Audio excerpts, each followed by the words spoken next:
পুরনো এক ভয়ঙ্কর রাজপ্রাসাদে রাজু তার গার্লফ্রেন্ডের সাথে আটকা পড়ে, যেখানে বাস করত এক রাজার অতৃপ্ত আত্মা। সে তার এক ভয়ানক উদ্দেশ্য হাসিলের জন্য রাজুদের আটকে ফেলে তার মায়াজালে। রাজুরা কি পারবে এই ভয়ঙ্কর আত্মার মায়াজাল কাটিয়ে বাইরে বেরিয়ে আসতে, নাকি সেখানেই আটকা পড়ে যাবে সারা জীবনের জন্য? সেটাই দেখবো আজকের গল্প দ্য রাজা সাবে। শুরুতেই দেখা যায় একজন লোককে একটা মানুষের অস্থি দিয়ে একটা টাকার নোটও দেওয়া হয়, যেন সেই অস্থির একটা ঠিকানা করতে পারে। তখন সেই নোটটা বাতাসে উড়ে উড়ে একটা জঙ্গলে আসে। লোকটাও নোটের পেছন পেছন যেতে থাকে। তারপরই সে পালিয়ে আসে একটা রাজমহলের মধ্যে। সেখানে আসতেই সে অদ্ভুত কিছু ফিল করে আর দেখে তার সামনের চেয়ারটা নড়ছে, কেউ যেন কথাও বলছে। তাকে সেই অদৃশ্য ব্যক্তি জানায় অস্থি সহ যা যা আছে তার কাছে সব রেখে যেতে। লোকটা কথা মতো তাই করে। তখনই পেছন থেকে একটা গলা কাটা লোক এসে তাকে সেখানেই কেটে ফেলে। এবার এর কি রহস্য সেটাই আমরা গল্পের মধ্যে ধীরে ধীরে জানতে পারবো। এখান থেকে দৃশ্য পরিবর্তন হয় আর দেখা যায় রাজু নামের একটা ছেলেকে। সে দেখে একটা ছেলে একটা মেয়েকে ইফটিজিং করছে। এটা দেখেই তো সে ওই ছেলেকে মেরে আচ্ছা মতো শিক্ষা দেয়। পরে তার দাদির সাথে পথে দেখা হয় তার দাদি একটু অসুস্থ ছিল। সে অনেক কিছুই মনে রাখতে পারত না, ভুলে যাওয়ার রোগ ছিল বলতে পারেন। রাজুর আপন বলতে একমাত্র তার এই দাদিই আছে। তার দাদি সারাক্ষণ তার দাদা কানাকা রাজুর অপেক্ষায় থাকে। আর আজ রাজু রেগে বেগে বলে, কি দাদার খবর পেয়েছো নাকি? সে আবার মরে টরে যায়নি তো? দাদি তো একথা শুনেই বেহুশ হয়ে যায়। বুঝুন সে তার স্বামীকে কতটা বেশি ভালোবাসে। বাড়ি ফিরে রাজু তার দাদিকে কিছু মেডিসিন দেয় আর বলে, এগুলো খেয়ে দ্রুত ঘুমিয়ে পড়ো আর বসে বসে চিন্তা করতে থাকো। আমি চললাম তোমাকে আর এই গ্রামকে ছেড়ে, বুঝতে পারলে? তার দাদি তখন জিজ্ঞেস করে, কোথায় যাবি তুই দাদিকে একা করে? রাজু তখন ইমোশনাল হয়ে বলে, আমি আবার কোথায় যাব? আমার এই পৃথিবীতে তুমি ছাড়া কেউ আর আছে নাকি? তোমার তো চিন্তায় থাকার জন্য দাদা আছেন, কিন্তু আমার তো সেটাও নেই। আমার কাছে একমাত্র তুমি আছো, আর সেই তোমাকেই ডাক্তার বলেছে বেশি চিন্তা করলে ব্রেন স্ট্রোক করবে, তুমি মরে যাবে। কিন্তু তুমি আমার কথা শোনো কোথায়? সারাক্ষণই দাদাকে নিয়ে বেকার চিন্তায় থাকো। সে ফিরবে ফিরবে বলে অপেক্ষায় থাকো। তোমার সব ভুলে যাওয়ার রোগ হলেও তুমি দাদাকে কিছুতেই ভুলতে পারো না। উপরওয়ালাই জানেন কে স্ট্যাম্প মেরেছে এই লোকে তোমার মাথায়। তার দাদি বলে, আচ্ছা আমি তোকে ছুঁয়ে ওয়াদা করছি আমি আর তোর দাদাকে নিয়ে ভাববো না। এই বলেই সে কান্না করতে থাকে, কারণ সে তাকে হারাতে চায় না। রাজু তখন বলে, ঠিক আছে ঠিক আছে, আর কান্না করতে হবে না, শুধু এই ওয়াদা মনে রাখলেই হবে। তো কিছুক্ষণ পরই দাদি বলে, কিসের ওয়াদা? রাজু তো এবার হালই ছেড়ে দেয় যে তার দাদি তার দাদাকে ভুলবে না। এই মাত্র করা ওয়াদা ভুলে গেছে সে, কিন্তু দাদাকে নয়। তারপর খাওয়ার সময় রাজু বলে, দাদি তোমার হাতের রান্না খুব মজা, তুমি কি রান্নায় এক্সপার্ট কোনো ফ্যামিলি থেকে এসেছো নাকি? তার দাদি তখন বলে, আমি কেন রান্না করব? আমি তো রাজঘরের মেয়ে ছিলাম, কত প্রতিপত্তি ছিল জানিস? রাজু তখন বলে, হ্যাঁ হ্যাঁ জানি, রাজঘরের ছিলে। এই কাহিনী শুনতে শুনতে তো আমি শেষ। দাদি বলতে থাকে, এই কাহিনীর কথায় মনে পড়লো তোর দাদা তো। এই কথা শুনেই তো রাজু তাকে থামিয়ে দেয় আর বলে, দাদি দাদি অনেক হয়েছে আজকের মতো, আর শুনবো না। এবার খাবার খাওয়াও তো আনিতাকে, না হলে সেও তোমার মতো সব ভুলে যাবে। তো এরপর দেখা যায় আজ কারিমুল্লাহ আসে তার হবু স্ত্রীর ছবি দেখাতে। সেখানে রাজু দেখে ছবির পেছনে তার দাদার মতো একজন রয়েছে। এটা দেখেই তো সে সাথে সাথে ছবিটা তার দাদিকে দেখায় আর বলে, দাদি দেখো তো, একে দাদার মতো মনে হচ্ছে না? তার দাদি এটা দেখেই বলে, হ্যাঁ উনিই তো। রাজু তখন বলে, দেখেছো, এত বছর ধরে তন্ন তন্ন করে খুঁজে কোথাও পাইনি, আর শেষে কিনা এই ফটোতে পেলাম। তারপরে কারিমুল্লার থেকে ঠিকানা নিয়ে যেখানে সেই ছবিটা তুলেছিল সেইখানেরই থালার পুলিশকে কল করে রাজু আর মিসিং পার্সনকে খোঁজার জন্য বলে, অর্থাৎ তার দাদাকে। পুলিশ তখন জানায় এত বছর আগের একজনকে খুঁজতে হলে পুলিশকে কম করে হলেও 5 লাখ দিতে হবে, এছাড়া সম্ভব নয়। রাজু তখন কি করবে? সে কোনো মতে তার বন্ধু আনিতাকে রাজি করায় টাকা দেওয়ার জন্য। সে আসলে সবসময় তার থেকে এভাবে টাকা নিয়ে থাকে আর আনিতাও কখনো তাকে মানা করে না। তো এরপরই টাকা নিয়ে রাজু তার দাদির থেকে বিদায় নেয় আর বাসে উঠে পড়ে। এরপরই সোজা চলে আসে সেই ঠিকানা অনুযায়ী। পথে আসতে আসতে রাজু একটা সিস্টার মেয়েকে দেখে যে চার্চের প্রেয়ার সং করছিল। তাকে দেখে তো রাজু রীতিমতো তাকে পছন্দ করে ফেলে আর চার্চে গিয়ে তাকেই শুধু দেখতে থাকে একেবারে মুগ্ধ হয়ে। তখন দেখা যায় তার পাশে একটা বাচ্চা মেয়ে বসে আর অনেক কথাবার্তা বলতে থাকে। রাজু তখন জানতে পারে এই বাচ্চাটার হার্টে সমস্যা, তাই তার ফান্ড তুলতেই আজকের এই আয়োজন।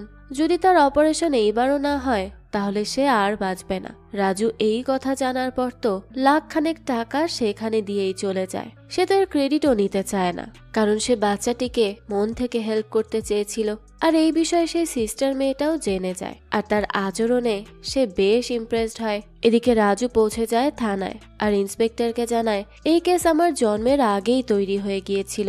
আমার দাদি সব সময় রাজবাড়ির কথা বলে। তো কাহিনী হচ্ছে আমার দাদার রাজবাড়িতে একজন কাজ করত, আর সে রাজবাড়ির সব গুরুত্বপূর্ণ গয়না এবং গুরুত্বপূর্ণ একটা বক্স নিয়ে একদিন পালিয়ে যায়। আর দাদাও তখন চিঠিতে লেখেন যতদিন না তিনি এগুলো ফেরত আনবেন ততদিন তিনি নিজেও ফিরবেন না। আর এই চিঠি লিখেই তিনি বাড়ি ছেড়ে চলে যান। আর সেই যে যান তারপর থেকে আর ফিরে আসেননি। আমার দাদি তো তবে থেকেই দাদার পথ চেয়ে বসে আছে। আর এভাবেই অপেক্ষা করতে করতে তিনি আজ ভীষণ অসুস্থ হয়ে পড়েছেন। তার অবস্থা বেজায় খারাপ।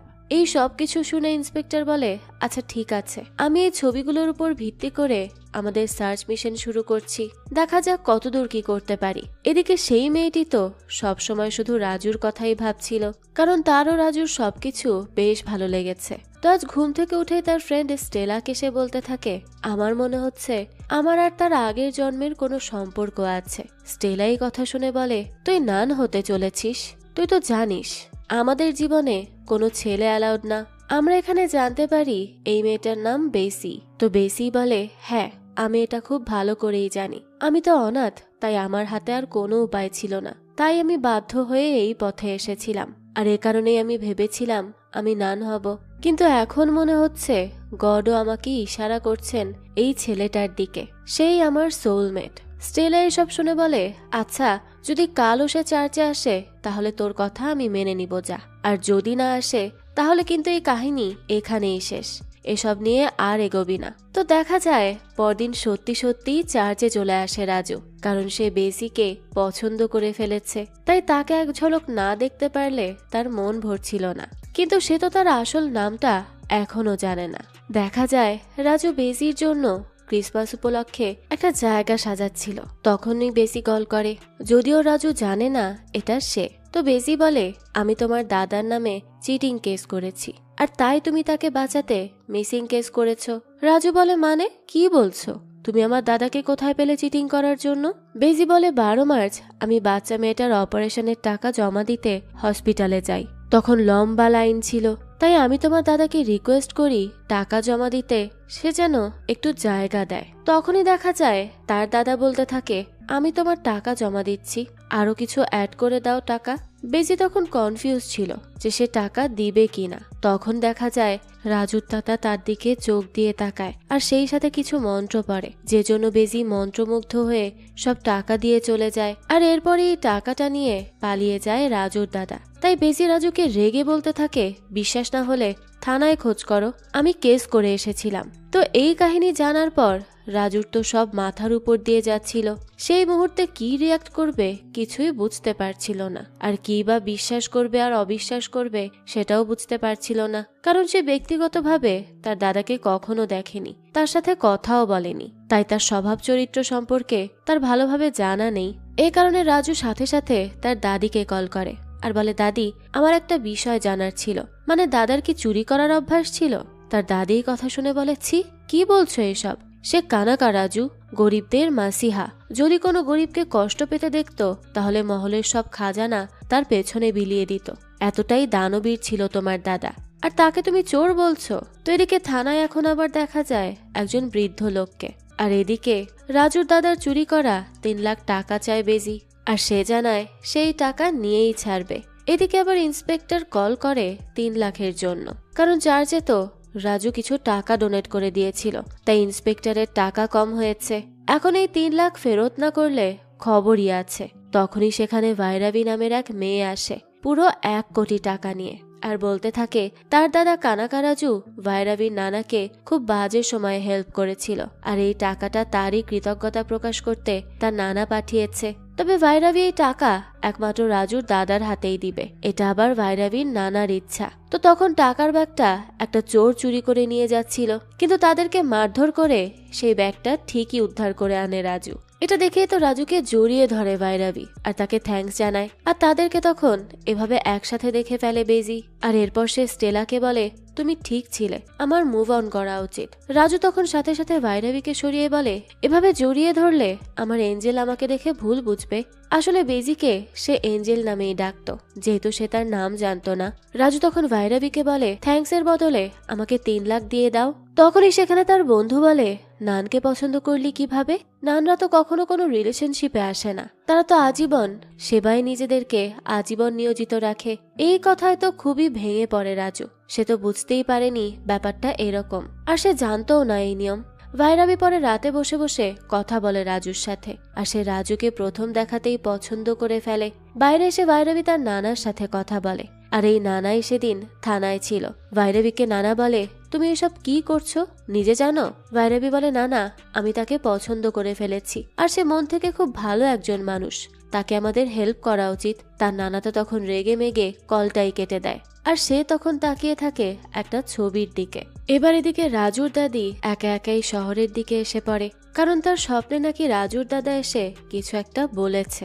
এই সব কিছু জানার পর তো রাজু আর ভাইরাবি এবার দাদিকে খুঁজতে বের হয়, কারণ তার বয়স হয়েছে, সে কোথায় কি করবে কোনো ঠিক নেই। তখন দেখা যায় দাদিকে কিছু গুন্ডা অ্যাটাক করেছে। তখন তারা তাকে ওই গুন্ডাদের হাত থেকে বাঁচিয়ে আনে। এরপর রাজু তার দাদিকে ওয়াদা করে যে 2 দিনের ভেতরে সে তার দাদাকে খুঁজে বের করবেই করবে, সে যেন কোনো চিন্তা না করে। তখনই পথে আজ রাজুর চোখে পড়ে যায় ভাইরাবির নানাকে, আর তাকে দেখেই রাজু চিনতে পারে যে এই লোকই তো তার দাদার বাক্স চুরি করেছিল। তাই সে তাকে ধরেই মারধর করতে থাকে। সেই সময় ভাইরাবি এসে তাকে থামায় আর বলে, উনি আমার নানা হয়, আমি এখানে এসেছিলাম তোমার দাদাকে ধরে ওনার হাতে দিতে। এসব শুনে তো রাজু খুবই অবাক হয়। ভাইরাবির নানা তখন বলে, আসলে চুরি তো তোমার দাদা নিজেই করেছিলেন। তো রাজু, তোমরা যা জানো সেটা সত্যি নয়, কাহিনী এখানে পুরোই উল্টো। তোমার দাদি আসলে কোনো সাধারণ মানুষ নয়, তিনি ছিলেন গঙ্গা দেবী, দেবনগর সাম্রাজ্যের মহারানী। এখান থেকে দৃশ্য চলে যায় ফ্ল্যাশব্যাকে। দেখা যায় গঙ্গা ছিল খুব দানপ্রিয় মানুষ। সে এক প্রকার গরিব দুঃখীদের বন্ধুই বলা যায়। নিয়মিত সে তাদের নিজ হাতে খাবার দিত। তো একদিন তার হাত ধরে খেতে আসে কানাকারাজু। কানাকারাজু গঙ্গার হাত ধরাতে তার সেনাপতি ভাইরাবির নানা এসে তাকে ভীষণ মারে। হ্যাঁ, ভাইরাবির নানা সেখানকার সেনাপতি ছিল। সে তখন কানাকারাজুকে মেরে বলতে থাকে, আমাদের গঙ্গা দেবীর হাত ধরার দুঃসাহস করলি তুই কিভাবে? আজ তো তোর রক্ষাই নেই। এই বলেই সেখানে তাকে ভীষণ মারধর করা হচ্ছিল। গঙ্গার তখন এসব দেখে ভীষণ মায়া হয়। সে ভাবে লোকটা হয়তো ক্ষুধার্ত, তাই সে তার সেনাপতিকে এভাবে মারার জন্য মানা করে। কিন্তু কানাকারাজু ভেবে নেয় সে তো এই অপমানের বদলা নিবেই নিবে। তাই সে ভাবে, গঙ্গা দেবীকে ছুতেই আমার রক্ত বের করা হলো, তাহলে কি হবে যদি আমি তার সমস্ত সম্পত্তি কেড়ে নেই, তাও তাকে সহ? খুব মজা হবে। তো কানাকারাজু এবার এই চিন্তা নিয়েই বেরিয়ে পড়ে এক ভয়ঙ্কর তান্ত্রিকের খোঁজে, কারণ সে খুব ভালো করেই জানে স্বাভাবিকভাবে কখনোই মহারানীকে সে নিজের করতে পারবে না। তাই এবার সে ঠিক করে তন্ত্রমন্ত্র করেই সে মহারানীকে হাসিল করবে। এবার যে তান্ত্রিকের কাছে সে আসে সে আগেই তার বলি চায়। কানাকারাজু এতটাই অধৈর্য ছিল প্রতিশোধ নিতে যে সে তার নিজের প্রাণ ঝুঁকিতে ফেলতে দুবার ভাবে না, সাথে সাথে কেটে ফেলে নিজের হাত। আর এসব দেখেই তো তান্ত্রিক সন্তুষ্ট হয়, আর তার হাত আবারও জোড়া লাগিয়ে তার তন্ত্রমন্ত্র শেখার জার্নি শুরু করে। সে এক ভয়ঙ্কর সময় কাটায় কানাকারাজু, আর অবশেষে সে যা চাইছিল তাই পায়। সে মানুষকে তার জাদু দিয়ে সম্মোহন করার ক্ষমতা পেয়ে যায়। সে মানুষের মাইন্ড কন্ট্রোল করার ক্ষমতা পায়, যেটা তার প্রয়োজন মহারানীকে নিজের ইশারায় চালানোর জন্য। তো সেদিন রাতেই মহলে এসে গঙ্গাকে সে একটা মন্ত্র পড়ে ডাকে, আর এক মন্ত্র পড়া প্রসাদ খাওয়ায়। এতেই তো সে সম্পূর্ণভাবে কানাকারাজুর বশে চলে যায়। আর তারপরই তাকে বিয়ে করে আগামী 1 বছরের মধ্যে সমস্ত রাজকোষাগারের সম্পত্তি খালি করে ফেলে সে। আর শেষ যেই স্বর্ণভর্তি বাক্সটা ছিল তার দায়িত্ব ভাইরাবির নানাকে দেওয়ার ভান করে সে সেটা সহ নিয়ে পালিয়ে যায়, আর বলে যায় সে এটা খুঁজতে বেরিয়েছে। তারপর রাজমহল থেকেই গঙ্গাকে বিতাড়িত করা হয়। আর গঙ্গা এই স্বামী হারার শোক নিয়ে এক সাধারণ মানুষের মতোই জীবনযাপন করা শুরু করে। আর তার স্বামীকে ভালো মানুষ ভেবে সে এখনো খুঁজে যাচ্ছে। এই সব কিছু রাজু জানার পর বুঝতে পারে তার দাদি তাকে বড় করতে কত কষ্ট করেছে। তাই সে তার দাদিকে সাথে সাথে কল করে আর বলে, দাদি তুমি রাজবাড়ির হয়েও এত কিছু কিভাবে সহ্য করলে? তার দাদি তখন বলে, কি হয়েছে তোর, এভাবে বলছিস কেন? রাজু বলে, কিচ্ছু না, আমার শুধু একটু কষ্ট হচ্ছে দাদি। দাদি তখন বলে, দেখ তুই ভুলে যাবি না যে তুই দেবী মায়ের সন্তান, তোকে উনি সবসময় কষ্ট থেকে রক্ষা করবেন। রাজু এরপর ভৈরবীকে বলে, চলো যে করেই হোক এই বদমাইশ লোককে খুঁজে বের করতেই হবে। আমি তাকে টেনে হিচড়ে আমার দাদির পায়ের নিচে এনে ফেলবো। দাদিকে কষ্ট দেওয়া প্রতিটা দিনের হিসাব তুলব। ভৈরবীর নানা বলে, তার লোক খবর দিয়েছে যে তাকে একটা জঙ্গলে দেখা গেছে। রাজুরা এবার সেইখানে গিয়ে চেক করে তাকে পাওয়া যায় কিনা। তারপর অনেক খুঁজে চলে আসে মহলে, যেখানে সেই লোকটাও এসেছিল গল্পের শুরুতে। রাজু মহল ঘুরে ঘুরে চলে আসে সেই ঘরে যেখানে তার দাদির সমস্ত সম্পত্তি ছিল। ওই সময় সেই লোকটা বেঁচে বেরিয়ে আসে। আসলে সেদিন তাকে মারা হয়নি। তো লোকটা এসেই সাবধান করে যে এখানের কোনো টাকা বা সোনায় হাত না দিতে, তাহলে এই বাড়ির ভূত তাকে ছাড়বে না। রাজু তখন জিজ্ঞেস করে, কিসের ভূত? আমার দাদাই তো এখানে থাকার কথা, কোথায় সে? তাকে বলো বেরিয়ে আসতে। লোকটা বলে, সে তো মারা গেছে কিছুদিন আগে, বেওয়ারিশ লাশের ছাই ছিল, তাই আমি রেখেছিলাম টাকার জন্য। আর তার পকেটে গলায় যা ছিল সবকিছু আমি রেখে দিই। আর পরবর্তীতে তার আত্মা আমাকে এখান পর্যন্ত টেনে টুনে এনে জাহান্নামের জীবন দিয়েছে। তাই বলছি, বাঁচতে চাইলে তার কোনো জিনিসে হাত দিও না ভাই।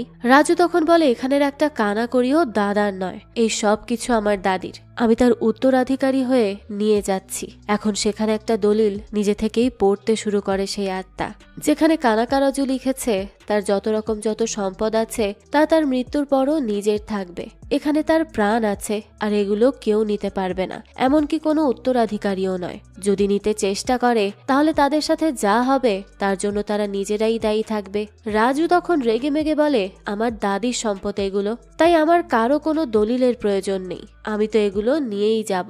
সাহস থাকলে আমাকে আটকে দেখাও, মরে গিয়েও তোমার তেজ কমেনি, দেখাও দেখি তোমার তেজ, আমিও দেখতে চাই। তো তখনই দেখা যায় ছাই থেকে আত্মা হয়ে আসে কানাকারাজু আর এসেই বলে, আরে রাজা সাহেব এসে পড়েছেন, আপনার কি মনে হয় আপনি নিজ ইচ্ছায় এখানে এসেছেন? না না, বরং আমি আপনাকে আসতে বাধ্য করেছি। আমি ইচ্ছে করেই ছবিতে ধরা দিয়েছি আর তোমার দাদির কান পর্যন্ত পৌঁছেছি, যাতে করে তার কারণে তুমি আমাকে খুঁজতে এখানে আসো। আর আমি কেন তোমাকে তোমার দাদির থেকে আলাদা করেছি জানো? কারণ আমার একটা লক্ষ্য আছে যা আগামী তৃতীয় আমাবস্যাতে সম্পূর্ণ করব। তো আমার দুনিয়ায় তোমাকে স্বাগতম রাজা সাহেব। এখন এই কথা বলে কানাকারাজু সেখান থেকে চলে যায়। রাজু তখন নিচে এসে দেখে বাইরে যাওয়ার দরজা নেই। তখন লোকটা জানায়, এই ঘরে নিজ ইচ্ছায় আসলেও যাবেন একমাত্র আপনার ওই দাদার ইচ্ছায়। এই কথা শুনে রাজুর মামা বলে, আরে এসব কি বলছে? তখন তারা আর একটা পথ বের করে, কিন্তু ওই দিকেও যাওয়া যায় না। এই মহলটাই মায়াবী মহল, যেখানে সব চলে ওই কানাকারাজুর ইশারায়। ওইদিকে কানাকারাজু গঙ্গাকে স্বপ্নে গিয়ে বলে, সে খুব কষ্টে জঙ্গলে পড়ে আছে, তাকে দেখতে হলে সে যেন আগামী অমাবস্যায় সেখানে চলে আসে। এই বলেই সে তার স্বপ্ন থেকে চলে যায়। গঙ্গা তার স্বপ্নের কথা রাজুকে জানায়। রাজু বলে, আরে দাদিমা, এটা কিছু না, বেশি ভেবো না তো। গঙ্গা বলতে থাকে, তুই তোর দাদাকে নিয়ে জলদি চলে আয়, আমার কিচ্ছু ভালো লাগছে না। রাজু বলে, আমি তো সেই কাজেই আছি। আচ্ছা শোনো, তুমি কিন্তু কোথাও যাবে না। আর মাসি, তুমি দাদির প্লিজ একটু খেয়াল রেখো, সে যেন কোথাও চলে না যায়। এই বলেই সে কল কেটে দেয়। তারপরে রাজু ভৈরবীকে বলে, আমাদেরকে এখানে বন্দি করে বুড়ো আমার দাদিকে টেনশন দিচ্ছে, কি চাইছে সে? ভৈরবী তখন বলে, এটাই তো বুঝতে পারছি না আমরা কেউ। তো এবার আবারও পালানোর চেষ্টা করে তারা, কিন্তু হাজার চেষ্টা করেও তারা ব্যর্থ হয়। তখনই রাজু দেখে বাইরে থেকে গাড়ি নিয়ে আসছে বেজি। রাজুর তো তাকে দেখে আবারও তার পুরনো প্রেম জেগে ওঠে। বেজি তাকে দেখে বলে, তুমি কি ভেবেছিলে তুমি আর তোমার দাদা আমার 3 লাখ টাকা চুরি করে এখানে লুকিয়ে থাকবে আর আমি ধরতে পারবো না? তো কোথায় তোমার দাদা? তাকে এক্ষুনি বলো আমার 3 লাখ টাকা ফিরিয়ে দিতে। রাজু তখন বলে আরে বুড়োর বুড়ো এত সম্পদ রেখে 3 লাখ চুরি করার কি প্রয়োজন ছিল? আচ্ছা বেজি, তাহলে তুমিই সেই কলের মেয়ে? বেজি বলে হ্যাঁ। রাজু তখন জিজ্ঞেস করে তুমি না নান? বেজি বলে না, আমি এখনো নান হয়ে পারিনি। রাজু বলে তার মানে তুমি প্রেম ভালোবাসা বিয়ে সব করতে পারবে? বেজি বলে হ্যাঁ কেন? এবার তো রাজু তার বন্ধুর দিকে তাকায় রেগে মেগে, কারণ সে বলেছিল বেজি নাকি এসব কিছুই করতে পারবে না। তখন তার বন্ধু বলে আরে ভাই এমনিই তোর দাদার হাতে মার খেয়েছি, এবার তো ছেড়ে দে। রাজু বলতে থাকে শয়তান, আমার প্রেমের 12টাই হয়ে গেল। তো যাক, এবার প্রাসাদের ভেতর আসে সবাই। সেখানে বেজিকে চার্চের একজন বলতে থাকে বুড়োর এত বড় প্রাসাদ থাকা সত্ত্বেও তোমার থেকে 3 লাখ চুরি করার কি দরকার ছিল? আজ একে পেলে ছাড়বই না। রাজু তখন বলে আরে ভাই কম কথা বল, একবার এসে পড়লে কিন্তু মরতে হবে। বেজি তো এসবের কিছুই বোঝে না। তখন সে জানায় আসলে বেজি আমার দাদা মারা গেছে আর এখন আত্মা হয়ে এই পুরো মহলে ঘুরঘুর করছে। তাই বলছি তার টাকা পয়সার মধ্যে হাত দিলে সে খুবই রেগে যায় আর আক্রমণ শুরু করে, তাই একটু সাবধান। কিন্তু ওই লোকটা তো কোনো কথাই শোনে না আর বেজিকে নিয়ে সেই সম্পদের ঘরে চলে যায়। ভাইরাবি রাজুকে বলে কি ব্যাপার, তোমার কেন বেজিকে নিয়ে এত চিন্তা হচ্ছে? সে তোমার কি হয়? আসলে ভাইরাবির সাথে তো রাজু সম্পর্ক শুরু করেছিল, তাই ভাইরাবির এসব দেখে বেশ জেলাস ফিল হচ্ছিল। রাজু তখন বলে আসলে না, মানে দাদাকে তো জানোই বেকার তাদের আঘাত করে দিবে, তাই সাবধান করছিলাম, আর কিছু না। ভাইরাবি তখন বলে বুঝতে পেরেছি, এটা সেই মেয়ে তাই না যাকে তুমি ভালোবাসতে? রাজু বলে আরে কে বলেছে? আমি বলেছি? তাহলে চুপ থাকো তো, এসব নিয়ে বেশি ভেবো না। এদিকে চার্চের সেই লোক আর বেজি টাকা নিতে চলে আসলে সেখানে শুরু হয় দাদার তাণ্ডব।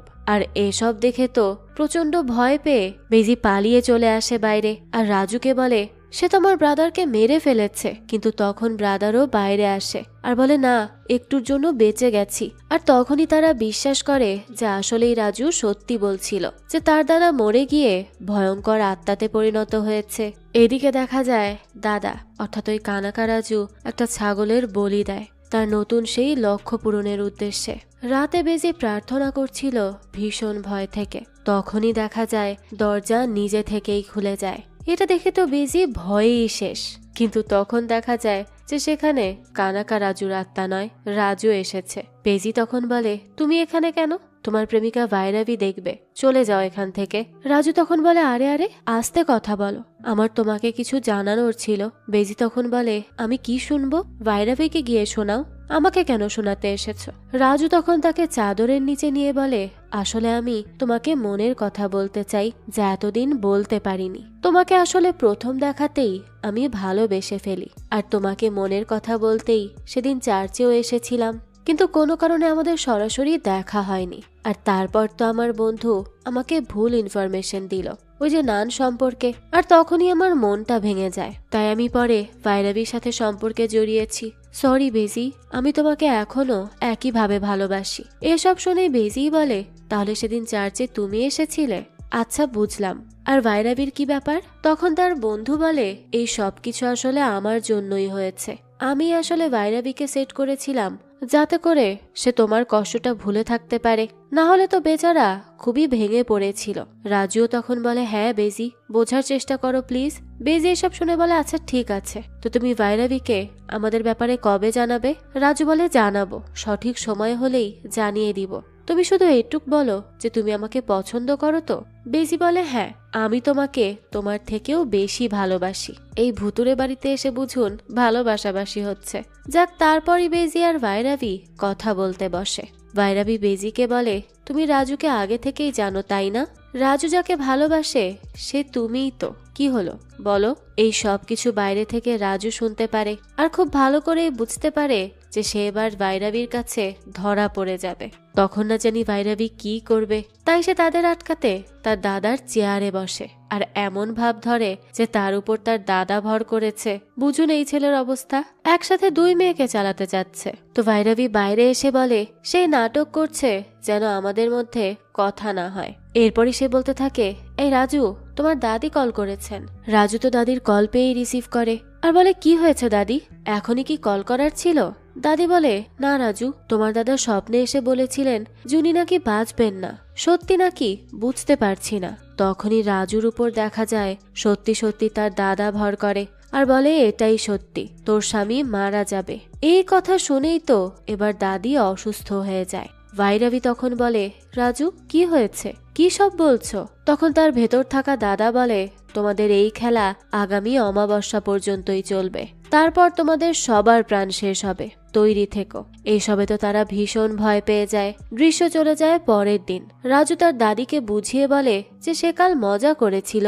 তার দাদি তখন বলে, সত্যি তো, তোমার দাদার কিছু হয়নি তো? তুমি তাকে ফিরিয়ে আনবে তো?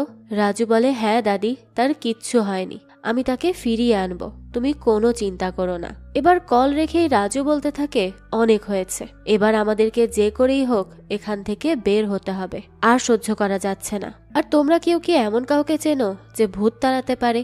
বেজি তখন বলে, হ্যাঁ আমি জানি, একজন আছেন, ওনার নাম ডক্টর পদ্মভূষণ। উনি খুব ভালো করেই এরকম সমস্যার সমাধান করে থাকেন, তার জন্য উনি অনেক অ্যাওয়ার্ডও পেয়েছেন। এবার ওনাকে এখানে ডেকে আনে রাজু। পদ্মভূষণ এখানে আসতেই কানাকা রাজুর কণ্ঠ শুনতে পায় যে তাকে তার প্রাসাদে ওয়েলকাম করছে। ভেতরে এসে পদ্ম সবকিছু পর্যালোচনা করে, আর এই সবকিছু করার পরই একটা দরজা দেখে বলে, এটা যেন কখনো খোলা না হয়। রাজু তখন তাকে জিজ্ঞেস করে, এই বুড়ো তো মরে গেছে, কিন্তু মরে গিয়েও সে কিভাবে এই সব কিছু করছে বলুন তো স্যার? পদ্ম বলে, সে কোনো সাধারণ কেউ নয়, বরং এক ভয়ঙ্কর মায়াবী তান্ত্রিক। এর পাশাপাশি সে একজন সাইকিয়াট্রিস্ট। হিপনোটাইজ করে সে মানুষকে তার বশে করে থাকে। এখানে এই মহলে যত ছবি দেখছো, এখানের এই প্রত্যেকটা ছবি, জিনিস, কালার সবকিছুতেই হিপনোটাইজ করার স্টাফ আছে। আর সে তোমাকে তোমার থট প্রসেসকে লক করার মাধ্যমে এই ঘরে বন্দি করে রেখেছে। এ কারণেই তুমি এখান থেকে বের হতে পারছো না। রাজু তখন জিজ্ঞেস করে, তো এসব থেকে বের হওয়ার কি কোনো উপায় নেই স্যার? পদ্ম বলে, হ্যাঁ অবশ্যই আছে, তোমাকে একটা প্যারালাল ওয়ার্ল্ডে যেতে হবে, আর সেটা একবার তৈরি করতে পারলেই কিছু করা সম্ভব। তাই আমি তোমাকে হিপনোটাইজ করব। এবার রাজু হিপনোটাইজ হয়, কিন্তু সে মাঝপথে চলে আসে প্রাসাদের একটা ঘরে, যেখানে তার দাদা কারো গলা কেটে কুয়োয় ফেলছিল। এসব দেখে তো সে প্রচন্ড ভয় পেয়ে যায়, আর ভয়ে চোখ খুলে ফেলে। সে এরপর বলতে থাকে সে এসব করবে না। পদ্মভূষণ বলে সে যেন তাকে সেই ঘরটা দেখায়। রাজুও তখন সেই মতো তাকে ওই ঘরটা দেখাতে নিয়ে আসে। পদ্মভূষণ তখন ওই কুয়ো থেকে রশি টানতে বলে, আর তখনই দেখা যায় সেখানে তারা কিছু মানুষের বডি পায়। এসব দেখে তো রাজু সহ বাকিরা ভীষণ ভয় পায়, তাই তারা সেখান থেকে পালায়। পদ্মভূষণের পর রাজুদেরকে বলে সে অসম্ভব একজন, সে আমাকেও ট্র্যাপ করে ফেলেছে। রাজু এসব শুনে বলে, কিন্তু কিভাবে স্যার? পদ্মভূষণ বলে, সে জানে কার কি দুর্বলতা আছে, আর তাই সে সেই সব দুর্বলতাকেই টার্গেট করে আঘাত করে থাকে, হিপনোটাইজ করে থাকে। ভাইরাবি তখন বলে, তাহলে এইসব থেকে আমরা কিভাবে বাঁচবো স্যার? এসব থেকে বাঁচার কি কোনো উপায় নেই? তখন পদ্মভূষণ বলে, হ্যাঁ আছে, একটা উপায় আছে, সেটা হচ্ছে সেলফ হিপনোটাইজ। নিজেকেই নিজের মাইন্ডকে তোমাদের কন্ট্রোল করতে হবে, তাহলেই সে তোমাদেরকে আর কন্ট্রোল করতে পারবে না। তবে এই কাজটা এতটা সহজ হবে না, কারণ এই কানাকা রাজুর মায়া কাটানো অনেক কঠিন। তো এরপর দেখা যায় একটা বই থেকে এই ব্যাপারটা জানার চেষ্টা করে পদ্মভূষণ, যেখানে সারাংশটা ছিল যে একজন মানুষের নিজের সমস্ত ইমোশনের উপর কন্ট্রোল রাখতে হবে, তবেই সেই কাজটা সঠিকভাবে করতে পারবে। এরকম আরো কিছু ইনফরমেশন সে দিতেই যাবে, তখনই দেখা যায় কানাকা রাজু পদ্মভূষণকে আচ্ছা মতো মারধর করে। আর এবার তো সে তাকে একেবারে প্রাসাদের বাইরেই বের করে দেয়। রাজুদেরও আর করার কিচ্ছু থাকে না। পরদিন রাজু বেজিকে বলে, আমি আসলে বুঝতেই পারিনি এরকম কিছু হবে। সে আরো বলতে থাকে, তবে এখন আমাদের সবাইকে স্ট্রং থাকতে হবে, তাহলেই আমরা এখান থেকে বের হতে পারবো। এছাড়া এই মায়াজাল থেকে বের হওয়া সম্ভব নয়। বেজি বলে, বুঝতে পারছি না, আমি তোমাকে পাওয়ার খুশি মানাবো এখন, নাকি ওই দাদার এখানে বন্দী হওয়ার কষ্ট? রাজু তখন বলে, দেখো আমরা দুজন একসাথে এখান থেকে বের হব। সেই সময় তো ভাইরাবি তাদের দুজনকে একসাথে দেখে ফেলে, আর এসে বলতে থাকে, ও তাহলে এই সবই করো তুমি? আজকে এই মেয়ে তো কালকে ওই মেয়ে। তুমি যদি বেজিকেই ভালোবাসবে তাহলে আমার সাথে কেন সম্পর্ক করলে? বেজি তখন বলে, রাজু তুমি তার সাথেও সম্পর্ক করেছিলে, এটা ফেক ছিল না? ভাইরাবি বলে, হ্যাঁ উত্তর দাও, আমিও দেখি কি বলো তুমি। রাজু তখন কথা এড়িয়ে বলে, এই আগে চলো আমরা সবাই গেট দিয়ে বাইরে যাই, তারপর এসব দেখা যাবে। তো রাজু বাইরে যাওয়ার আগেই চলে আসে তার আর এক মেয়ে বন্ধু আনিতা। আনিতা এসে বলে, আমি তোমার সাথে পার্সোনালি কথা বলবো। রাজু বলে, মানে কি? আনিতা বলে, হ্যাঁ আমি তোমাকে ভালোবাসি, এটা তো তুমি জানতেই, তাই না? তাহলে কিসের বন্ধু আমি? আমি তাই এখানে এসেছি জবাব নিতে। রাজু তখন শকড হয়ে বলে, আরে কি বলছিস এইসব? অনিতা বলে, কেন বলবো না? হাজবেন্ডের মতো সারাক্ষণ আমার পাশে থাকতে, কেয়ার করতে, তাহলে এটাকে আমি ভালোবাসা ভাববো না তো কি ভাববো? রাজু বলে, আরে আমি এরকম কখন করলাম? তখন তো বেজি আর ভাইরাবি অনিতার পাশে গিয়ে দাঁড়ায় আর বলে, ঠিকই বলেছে অনিতা, তুমি রাজু এরকম করতেই পারো, আমাদের সাথেও তো তাই করলে, তোমার কোনো বিশ্বাস নেই। আর অনেক হয়েছে, এখন তোমাকেই ঠিক করতে হবে তোমার কাকে চাই। তুমি তো 3 জায়গায় মধু খেয়ে বেড়াতে পারবে না। এবার তো রাজু পড়ে যায় 3 মেয়ের চাপে, একদিকে দাদার তাণ্ডব আর একদিকে এই মেয়েদের তাণ্ডব। যাক, এভাবেই দেখতে দেখতে চলে আসে 3য় অমাবস্যা। ভাইরাবি তার নানাকে কল করে আর বলে, রাজু কথা বলবে নানা তোমার সাথে। রাজু তখন তার সাথে কথা বলে। সে বলে যে তার দাদা অসুস্থ, তাই সে যেন তার দাদিকে নিয়ে আসে জঙ্গলে। আসলে এটা তো ছিল কানাকা রাজুরই চাল। এদিকে মন্দিরে গঙ্গা গোমাতাকে খাবার দিলে সে তা গ্রহণ করে না। এসব দেখে সে বুঝতে পারে না সে এমন কেন করছে। গঙ্গাকে তখন পণ্ডিত জানায় এটা কোনো অশুভ লক্ষণ। গঙ্গা তখন কেঁদে ফেলে আর প্রার্থনা করতে থাকে তার স্বামী যেন ঠিক থাকে আর তার কাছে যেন সুস্থ হয়ে ফিরে আসে। তখনই সে দেখে ভাইরাবির নানা মানে তার সেনাপতি গঙ্গা রাজু আসছে। এদিকে রাজু একটা রুমে দেখে তার দাদির ছবির সাথে বুড়ো তন্ত্র মন্ত্র করছে। রাজু এসব দেখে বলে, বুঝলাম না, বুড়ো আমার দাদির ছবি দিয়ে এসব কেন করছে? তখনই তার কাছে কল আসে গঙ্গা রাজুর আর সে জানায় তার দাদিকে গিয়ে সে বলেছিল তার কথা। রাজু বলে, আমার কথা? আমি কবে কি বললাম? গঙ্গা রাজুও তখন অবাক হয় আর বলে, কেন? তুমি না বললে তোমার দাদা অসুস্থ, তাই দাদিকে নিয়ে যেতে? রাজু বলে, আরে আমার দাদা তো আরো আগেই মারা গেছে, এইসব তার মায়া, কিন্তু এখন দাদি কেমন আছে? গঙ্গা রাজু বলে, আমি ওনাকে সব জানাতেই উনি ব্রেন স্ট্রোক করেন। হাসপাতালে ভর্তি করানো হয়েছে তাকে। ডাক্তার বলেছে 2 ঘন্টার আগে কিছুই বলা যাবে না। রাজু তো এই কথা শুনেই গাড়িতে উঠে পড়ে আর দ্রুত ড্রাইভ করে চলে আসে হসপিটালে। হসপিটালে এসেই তার দাদিকে সে বেডে শুয়ে থাকতে দেখে। তাই মাসিকে আর গঙ্গা রাজুকে জিজ্ঞেস করে দাদি কেমন আছে, কিন্তু তারা তো তার কোনো কথাই শুনতে পায় না, এমনকি তারা তাকে দেখতেও পায় না। রাজু তো খুবই অবাক হয়ে যায় যে এসব কি হচ্ছে তার সাথে। তখন তাকে তার দাদা বলে, তারা কিছু দেখতে বা শুনতে পাচ্ছে না রাজু। রাজু তখন চোখ খুলে দেখে সে তো এখনো প্রাসাদের গেটের ভেতরেই দাঁড়িয়ে আছে আর এই সবকিছু ছিল তার হ্যালুসিনেশন। তার দাদা তখন বলে, তোর হসপিটালে যাওয়া ছিল ভ্রম, এখন যদি তুই এখান থেকে বের হতে চাস তাহলে তোকে আমার থেকেও আগে চিন্তা করতে হবে, ভাবতে হবে, তবেই তুই মুক্তি পাবি, তার আগে নয়। আমি তোকে আর তোর দাদিকে আলাদা করেছি যাতে করে অমাবস্যার রাতে তাকে প্রাণে মারতে পারি। এ কথা বলেই দাদা ভ্যানিশ হয়ে যায়। আর ফ্ল্যাশব্যাকে দেখা যায় কানাকা রাজু তার মরার 3 দিন আগে প্রার্থনা করে সে তার বুড়ো শরীর ত্যাগ করে নতুন করে জন্ম নিতে চায় আর তার সম্পদ আজীবন ভোগ করতে চায়। তখনই তাকে সমাধান দেওয়া হয় যে যদি এমনটা করতে হয় তাহলে তার স্ত্রীর স্বাভাবিক মৃত্যু হতে হবে। সে চাইলেই খুন করতে পারবে না, তবেই তার পাপের প্রায়শ্চিত্ত হবে আর নতুন জন্ম হবে। আর এই জন্যই সে কৌশলে গঙ্গাকে অসুস্থ করে মৃত্যুর মুখে পৌঁছে দেয়। বর্তমানে এই সবকিছু জানার পর রাজু চলে আসে তার সম্পদের ঘরে আর সেখানে আগুন ধরিয়ে দেয়। তখন কানাকা রাজু বলে, আমাকে এসব পুড়িয়ে মারার কল্পনা করছো? আর সেই চিন্তা তোমার মাথায় আনা ব্যক্তি আমি নিজেই। আমিই তোমাকে বলেছি হসপিটালে যাওয়াটা ভ্রম আর এখানে থাকাটা বাস্তব। আসলে তো এটা ভ্রম আর হসপিটালে থাকাটা সত্যি। আমি এইসব এই জন্য করেছি যেন তোমার হাতেই তোমার দাদির মৃত্যু হয়। দেখো তাকিয়ে, তুমি আগুন তোমার দাদিকে দিচ্ছ। এবার রাজু তাকিয়ে দেখে যে সে তো হসপিটালে, তার দাদির পায়ে আগুন দিয়েছে সে। তাই সে তাড়াতাড়ি সেটা নিভিয়ে সেখান থেকে সরে আসে। তখন সে দেখে না সে তো প্রাসাদেই আছে, আবার দেখে সে হসপিটালে। এভাবেই রাজু হসপিটালে প্রাসাদে আসা যাওয়া শুরু করে। এই করতে করতে সে প্রায় পাগল হয়ে যায়। হসপিটালে বসে সে তার দাদিকে রক্ষা করার চেষ্টা করে ভূতের থেকে। সে বারবার বলে সে তার দাদিকে সেফ রাখবে যেভাবেই হোক। তাকে এভাবে উত্তেজিত হতে দেখে কানাকা রাজু মজা করে বলে, পাগল হয়ে গেছে। রাজু তখন কোনোভাবে নিজেকে শান্ত করে আর তখনই সে পদ্মভূষণের কথা মনে করে। সেলফ হিপনোটাইজের ব্যাপারটা বোঝার চেষ্টা করে। অনেকভাবে নিজেকে নিজের চিন্তা শক্তিকে কন্ট্রোল করার ট্রাই করে, কিন্তু বারবার সে ব্যর্থ হচ্ছিল। তার মাথা ব্যথায় ফেটে যাওয়ার উপক্রম। তখনই রাজু হাল ছেড়ে দাদিকে বলে, দাদি আমি কিভাবে তোমাকে বাঁচাবো? আমার জীবনের একমাত্র ভালোবাসা তুমি, আমি কিভাবে তোমাকে হারাবো? আমি তো কিছুই বুঝে উঠতে পারছি না কিভাবে তোমাকে সেভ করব। দাদি তুমিই বলে দাও আমাকে। কথা বলছো না কেন? তুমি কত ভালো রান্না করতে দাদি, মনে আছে আমি সব সময় বলতাম। ও না, তুমি তো মহারানী, দেবনগর সাম্রাজ্যের একমাত্র উত্তরাধিকারী, মহারানী গঙ্গা দেবী। এই বলে চিৎকার করতে থাকে রাজু। আর তখন সে নিজেই নিজেকে সেলফ হিপনোটাইজ করে চলে যায় দেবনগর। কানাকা রাজু এইসব দেখে রাজুকে আটকাতে যায় আর বলে যে এসব আমার ভ্রম, তুমি এখানেই আছো, হসপিটালে না, ফিরে এসো। রাজু তখন তার দাদিকে জিজ্ঞেস করে এই মায়াবী দানবকে সে কি করবে। তার দাদি তখন বলে তাকে মেরে দিতে।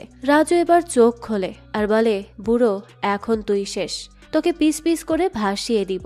রাজু প্রথমেই আগুন লাগায় টাকায়। সে দেখে তখন তার নিচে পানি ভরে গেছে, কুমির আসছে তাকে খেতে। যদিও এই সবই ছিল মায়া ওই কানাকা রাজুর। তবে রাজু যেহেতু তার প্যারালাল ওয়ার্ল্ডকে তার দাদির সাথে কানেক্ট করে ফেলেছে, তাই তার দাদি তাকে এখন হেল্প করতে থাকে এই ভ্রমের সাথে ফাইট করতে। তার দাদি তাকে বলে কাকে কিভাবে মারতে হবে।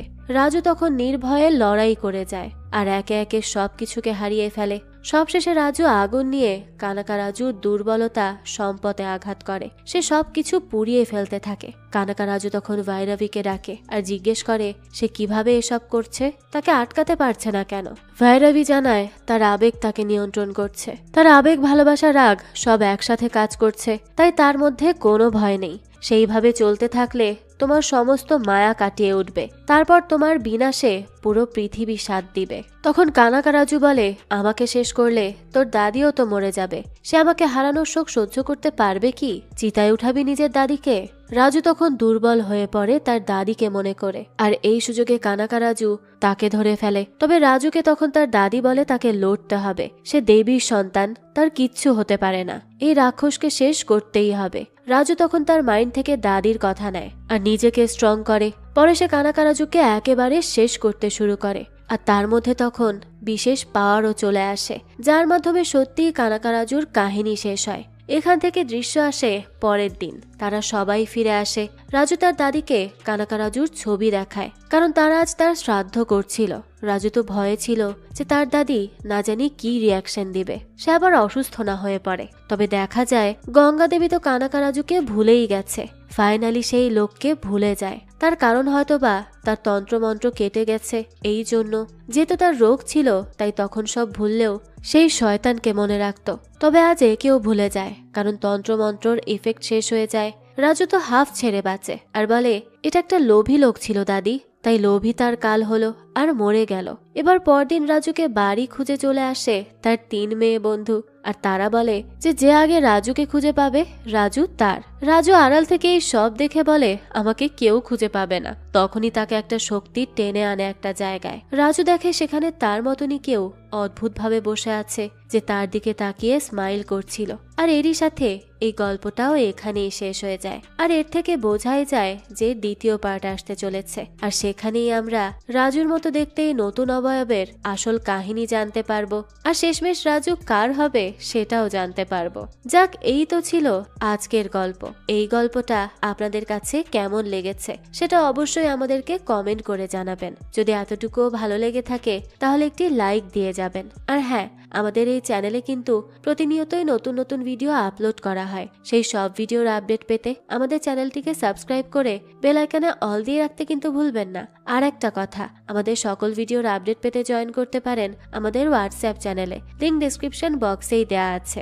আজকে তাহলে এই পর্যন্তই, আবারও হাজির হব নতুন কোনো ভিডিও নিয়ে। সেই পর্যন্ত সবাই ভালো থাকবেন আর আমাদের চ্যানেলের সাথেই থাকবেন। ধন্যবাদ।